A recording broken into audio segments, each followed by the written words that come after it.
ಮದಲಿಂಗನು ಬರ್ತಾನೆ. 10 ಜನ ಕನ್ನಿಕೆಯರನ್ನು ಕರೆದು, ನೀವು 10 ಜನರು ಮದಲಿಂಗನು ಬರ್ತಿದ್ದಾನೆ ಎದುರುಗೊಳಕ್ ನಿಂತ್ಕೊಳ್ರಿ, ಯಾರ ಕೈಯಲ್ಲಿರುವ ದೀಪ ಉರಿತಾ ಇರುತ್ತೋ ಅವರನ್ನ ಮದಲಿಂಗನ ಕರ್ಕೊಂಡು ಹೋಗ್ತಾನೆ. ಬಹಳ ಖುಷಿ ಆಗ್ಬಿಡುತ್ತೆ 10 ಜನರಿಗೆ. ದೀಪ ರೆಡಿ ಮಾಡಿಕೊಂಡು ಎಣ್ಣೆ ಹಾಕ್ಕೊಂಡು ಏನೋ ಹೊರಡುವಾಗ 5 ಜನ ಹೆಣ್ಮಕ್ಳು ಏನು ಮಾಡಿದ್ರು ಅಂದರೆ, ಆ ಕನ್ನಿಕೆಯರು 5 ಜನ ಏನು ಮಾಡಿದ್ರು ಅಂದರೆ, ಎಣ್ಣೆ ಬಾಟಲ್ ಕೈಯಲ್ಲಿ ಹಿಡ್ಕೊಂಡು ಹೋದ್ರು. ಹೆಂಗಾದ್ರೂ ಆಗಲಿ ಸ್ವಲ್ಪ ಎಕ್ಸ್ಟ್ರಾ ಎಣ್ಣೆ ಇರಲಿ ಅಂತೇಳಿ ಅವ್ರಿಗೆ ಬೇಕಾಗಿರೋ ಅಷ್ಟು ಎಣ್ಣೆನ ಬಾಟಲಲ್ಲಿ ತಗೊಂಡು ಹೋದ್ರು 5 ಜನ. ಇನ್ನು 5 ಜನ ಹೆಣ್ಮಕ್ಳು ಇವರು ಎಣ್ಣೆ ತಗೊಂಡು ಹೋಗ್ತಿದ್ರೆ ನೋಡಿ ನಗಾಡಿದ್ರು. ಅದೇನಕ್ಕೆ ಎಣ್ಣೆ ಅಂತ ನಗಾಡಿದ್ರು, ಅವರು ಗೇಲಿ ಮಾಡಿದ್ರು. ಹೆಂಗ ಅವ್ರ ಮಾತಿಗೆ ಇವ್ರು ಕಿವಿ ಕೊಡ್ಲಿಲ್ಲ. ಹೆಂಗಾರಾಗ್ಲಿ ಸ್ವಾಮಿ ಬರ್ತಾರೆ, ಮದಲಿಂಗನ ಬರ್ತಾನೆ, ನಮ್ಮನ್ನು ಕರ್ಕೊಂಡು ಹೋಗ್ಬೇಕಂದ್ರೆ ದೀಪ ಉರಿತಾ ಇರ್ಬೇಕಂದ್ರೆ, ಒಂದು ವೇಳೆ ದೀಪ ಆರೋದ್ರೆ ಇರ್ಲಿ ಹೆಂಗಾದ್ರು, ನೀವ್ ಹೇಳ್ತೀರಂತ ಬಿಟ್ಟು ಹೋಗಿ ತಯಾರಿಲ್ಲ ಅಂತೇಳಿ ಕೈಯಲ್ಲಿ ಎಣ್ಣೆ ಹಿಡ್ಕೊಂಡು ಬಂದು ಅಲ್ಲಿ ಕೂತ್ಕೊಂಡ್ರು. ನಿನಗೂ ಬಹಳ ಜನರು ಹಂಗೆ ಅಂತಿರ್ಬೇಕು, ಏನೋ ಚರ್ಚಿಗೆ ಹೋಗ್ತಾರಂತೆ, ಅದೇನೋ ಪ್ರಾರ್ಥನೆ ಮಾಡ್ತಾರಂತೆ, ಹಂಗಂತೆ ಹಿಂಗಂತೆ, ನಿನ್ನನ್ನು ಬಹಳ ಡಿಗ್ರೇಡ್ ಮಾಡಿ ಮಾತಾಡ್ತಿರ್ಬೇಕು ಕಾಣುತ್ತೆ. ಅಕ್ಕಪಕ್ಕದವರು, ನಿಮ್ಮ ಸಂಬಂಧಿಕರು, ನಿಮ್ಮ ಸ್ನೇಹಿತರು, ಜನರು ಡಿಗ್ರೇಡ್ ಮಾಡಿ ಯಾವ್ದೋ ಚರ್ಚೆಗೆ ಹೋಗ್ತಾರಂತೆ, ಅದ್ಯಾವುದೋ ದೇವ್ರಿಗೆ ನಡ್ಕತ್ತಾನಂತೆ. ಒಂದು ಸಮಯ ಬರುತ್ತೀರಿ, ಬಂತ ಸಮಯ, ಕೈಯಲ್ಲಿ ಎಣ್ಣೆ ಹಿಡ್ಕೊಂಡಿದ್ರಲ್ಲ, ದೀಪ ಉರಿತಾನೆ ಇತ್ತು, ಇವ್ರದ್ದು ದೀಪ ಉರಿತಾ ಇತ್ತು. ಮದಲಿಂಗನು ಬರುವ ಸಮಯ ಆಯ್ತು. ಮದಲಿಂಗನು ಬರುವ ಸಮಯ ಆದಾಗ ಇನ್ನೇನು ಮದಲಿಂಗನು ಅಲ್ಲಿಂದ ಹೊರಡಬೇಕು, ಆವಾಗ ಈ 5 ಜನರ ದೀಪ ಆರಿ ಹೋಗ್ಬಿಡ್ತು. ಇವಾಗ ಈ 5 ಜನ ಹೆಣ್ಮಕ್ಳು ಆ 5 ಜನ ಹೆಣ್ಮಕ್ಳಿಗೆ ಕೇಳ್ತಾರೆ, ನಿಮ್ಮ ಕೈಯಲ್ಲಿ ಎಣ್ಣೆ ತಂದಿದ್ದೀರಲ್ಲ, ಸ್ವಲ್ಪ ಸಾಲವಾಗಿ ಕೊಡ್ತೀರಾ ಅಂದ್ರು. ನಮಗೂ ಟೈಮ್ ಬರುತ್ತಲ್ಲ, ಅರ್ಥ ಆಗಿದೆ ನಾನು ಹೇಳೋದು? ಹಲ್ಲೆಲೂಯಾ. ಸಾಲವಾಗಿ ಕೊಡ್ತೀರಾ ನಮಗೆ? ಅವಾಗೇನಂದ್ರು, ಅಲ್ಲಿಂದ ಬರುವಾಗ ಹೀಯಾಳಿಸಿದ್ರಲ್ಲ, ಅಲ್ಲಿಂದ ಬರುವಾಗ ವ್ಯಂಗ್ಯ ಮಾಡಿದ್ರಲ್ಲ. ದೇವ್ರ ಮಕ್ಕಳೇ, ನಿನಗೆ ವ್ಯಂಗ್ಯ ಮಾಡಿದ, ನಿನ್ನನ್ನು ಹೀಯಾಳಿಸಿದ, ನಿನ್ನನ್ನು ಅವಮಾನಿಸಿದ ಪ್ರತಿಯೊಬ್ಬರು ಸಹ ನಿನ್ನ ಏಳಿಗೆಯನ್ನು ನೋಡ್ತಾರೆ.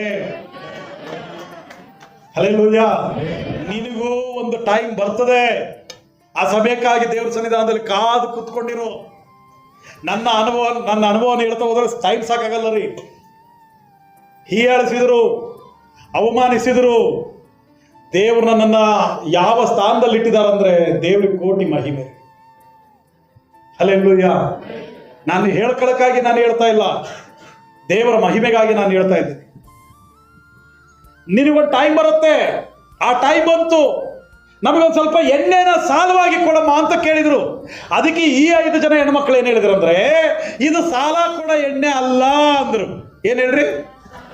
ಇದು ಸಾಲ ಕೊಡುವಂತ ಎಣ್ಣೆ ಅಲ್ಲ. ಏನಲ್ಲ? ಇದು ಸಾಲ ಕೊಡುವಂಥದ್ದಲ್ಲ ಇದು.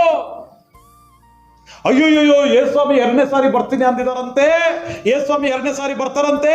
ಆಕಾಶದಲ್ಲಿ ತುತ್ತೂರಿಯ ಶಬ್ದ ಕೇಳಿಸ್ತಾ ಇದೆ ನನಗೆ. ಆಕಾಶದಿಂದ ಯೇಸು ಸ್ವಾಮಿ 2ನೇ ಸಾರಿ ಇಳಿದು ಬರ್ತಿದ್ದಾರೆ. ಯಾರ್ಯಾರು ಸಿದ್ಧರಾದ್ರು ಅವ್ರನ್ನ ಪರಲೋಕಕ್ಕೆ ತಗೊಂಡು ಹೋಗ್ತಾರೆ ಅಂತ ದೇವರ ವಾಕ್ಯದಲ್ಲಿದೆ. ಅಯ್ಯೋ, ನೀನು ಎಷ್ಟು ಚೆನ್ನಾಗಿ ಪ್ರೇಯರ್ ಮಾಡ್ತೀಯಲ್ಲ, ಎಷ್ಟು ವಿಶ್ವಾಸ ಇಟ್ಟಿದೆಯಲ್ಲ, ಎಷ್ಟೊಂದು ಭಕ್ತಿ ಮಾಡ್ತೀಯಲ್ಲ, ಅಯ್ಯಯ್ಯೋ ಆದಿ ಅರ್ಧ ಭಕ್ತಿ ನನಗೆ ಕೊಡೋ ಅಂತ ನಾನು ಕೇಳಿದ್ರೆ, ಆದಿ ಏನ್ ಹೇಳ್ತಾನೆ ಅವಾಗ? ಇದು ಸಾಲ ಕೊಡೋದಲ್ಲ. ಹಲ್ಲೆಲೂಯಾ. ಏನಲ್ಲ? ಈ ನಂಬಿಕೆ ಸಾಲ ಕೊಡ್ಲಿಕ್ಕೆ ಬರಲ್ಲ, ಭಕ್ತಿ ಸಾಲ ಕೊಡ್ಲಿಕ್ಕೆ ಬರಲ್ಲ, ಪ್ರಾರ್ಥನೆ ಸಾಲ ಕೊಡ್ಲಿಕ್ಕೆ ಬರಲ್ಲ. ನೀನೇನ್ ಮಾಡ್ತಿದ್ಯಪ್ಪ ಇಷ್ಟು ದಿವಸ ನೀನೇನ್ ಮಾಡ್ತಿದ್ದಿ? ದೇವರು ಕ್ಷಮಿಸಿದಾರಲ್ಲ, ಆತನ ಮಕ್ಕಳನ್ನಾಗಿ ದೇವರು ನಮ್ಮನ್ನು ಮಾರ್ಪಾಟು ಮಾಡಿದಾರಲ್ಲ, ಕೈಯಲ್ಲಿ ಎಣ್ಣೆ ತಗೊಂಡು ಬರುವಂತ ಕೃಪೆ ನಿನಗೂ ಇತ್ತಲ್ವಾ? ಅಭಿಷೇಕದೊಂದಿಗೆ, ಪ್ರಾರ್ಥನೆಯೊಂದಿಗೆ, ಆತ್ಮಿಕವಾದ ಜೀವಿತದೊಂದಿಗೆ ಜೀವಿಸುವಂತದ್ದೇ ಆತ್ಮಿಕವಾದ ಎಣ್ಣೆ ಅಂತ ನಾನು ಮಾತಾಡ್ತಿದ್ದೀನಿ. ಇದೀರಾ? ಅಯ್ಯೋ, ನನಗೆ ಎಣ್ಣೆನ ಸ್ವಲ್ಪ ಸಾಲ ಕೊಡಂದ್ರೆ ಹೆಣ್ಮಕ್ಳು ಹೇಳಿದ್ರು, ಇದು ಸಾಲ ಕೊಡುವಂತ ಎಣ್ಣೆ ಅಲ್ಲ. ಈ ಒಂದು ವೇಳೆ ಈ ಎಣ್ಣೆಯನ್ನು ನಿಮಗೆ ಕೊಟ್ರೆ ನಿಮಗೂ ಸಾಕಾಗ್ಲಿಲ್ಲ, ನಮಗೂ ಸಾಕಾಗ್ಲಿಲ್ಲ ಅಂದ್ರೆ, ಇಬ್ಬರ ದೀಪಗಳು ಆರಿಗೋಯ್ತು ಅಂದ್ರೆ ಏನ್ ಮಾಡೋದಮ್ಮ? ಹೆಂಗೋ ನಿಮ್ ದೀಪ ಆರೋಗಿದೆ, ಎಣ್ಣೆ ತರಕ್ಕಾಗಲಿಲ್ಲ, ಬರ್ತಕ್ಕ ಫಲ ನೀವು ಅನುಭವಿಸ್ಬೇಕು, ನಾವೇನು ಮಾಡ್ಲಿಕ್ಕೆ ಆಗಲ್ಲ. ಇದೀರಾ? ಗಂಡನ ವಿಶ್ವಾಸಕ್ಕೆ ಹೆಂಡತಿ ಜವಾಬ್ದಾರಿ ಅಲ್ಲ, ಹೆಂಡತಿಯ ವಿಶ್ವಾಸಕ್ಕೆ ಗಂಡನ ಜವಾಬ್ದಾರಿ ಅಲ್ಲ. ಮಕ್ಕಳ ವಿಶ್ವಾಸಕ್ಕೆ ತಂದೆ ತಾಯಿಗಳ ಜವಾಬ್ದಾರಿ ಅಲ್ಲ, ತಂದೆ ತಾಯಿಗಳ ವಿಶ್ವಾಸಕ್ಕೆ ಮಕ್ಕಳ ಜವಾಬ್ದಾರಿ ಅಲ್ಲ. ಆತನು ಎರಡನೇ ಬರೋಣದಲ್ಲಿ ಆತನು ಬರುವಾಗ ಗಂಡ ಹೆಂಡತಿ ಮಕ್ಕಳನ್ನ ಕುಟುಂಬವಾಗಿ ತಗೊಂಡೋಗವರು ಅಲ್ಲ. ಇವರು ಪುಣ್ಯ ಮಾಡಿದಾರಂತ ಅವರು ಪುಣ್ಯ ಮಾಡಿದಾರಂತ ಇವ್ರನ್ನ ಕರ್ಕೊಂಡು ಹೋಗೋರಲ್ಲ. ಅರ್ಥ ಆಗಿದೆ ನಾನು ಹೇಳೋದು? ಅವರಂತವರಲ್ಲ, ಸಾಲ ಕೊಡುವವರು ಅಲ್ಲ. ಇವ್ರು ಏನ್ ಮಾಡ್ತಾರ? ಅವರು ಯಾರು ವಿಶ್ವಾಸದಲ್ಲಿದ್ದಾರೋ, ಯಾರು ಭಕ್ತಿಯಲ್ಲಿದ್ದಾರೋ, ಯಾರು ಸಿದ್ಧರಾಗಿದ್ದಾರೋ, ಯಾರ ದೀಪವು ಉರಿತಾ ಇದೆಯೋ ಅವರನ್ನ ಕರ್ಕೊಂಡು ಹೋಗ್ತಾರಷ್ಟೇ. Hallelujah, hallelujah. ಅಯ್ಯೋ ಪಾಪ ಅಂತ ಈ ದಿನಗಳಲ್ಲಿ ದೇವರು ಮರುಗ್ತಾರೆ. ಆತನ ಎರಡನೇ ಬರೋಣದಲ್ಲಿ ಅಯ್ಯೋ ಪಾಪ ಅಂತ ಮರುಗುವಂತ ದಿನಗಳಲ್ಲ. ನೀನು ಕಷ್ಟದಲ್ಲಿರುವಾಗ, ಸಮಸ್ಯೆಯಲ್ಲಿರುವಾಗ, ಕಣ್ಣೀರಿನಲ್ಲಿರುವಾಗ ಅಯ್ಯೋ ನನ್ನ ಮಗ, ಅಯ್ಯೋ ನನ್ನ ಮಗಳು ಅಂತ ಇವಾಗ ಅಂತಾರೆ. ಆತನ ಎರಡನೇ ಬರೋಣದಲ್ಲಿ ಇಲ್ಲ. ಅಷ್ಟರೊಳಗೆ ನೀನು ಸಿದ್ಧನಾಗಬೇಕು, ಅಷ್ಟರೊಳಗೆ ಎಣ್ಣೆ ರೆಡಿ ಇರಬೇಕು, ಅಷ್ಟರೊಳಗೆ ದೀಪ ಉರಿತಾ ಇರಬೇಕು.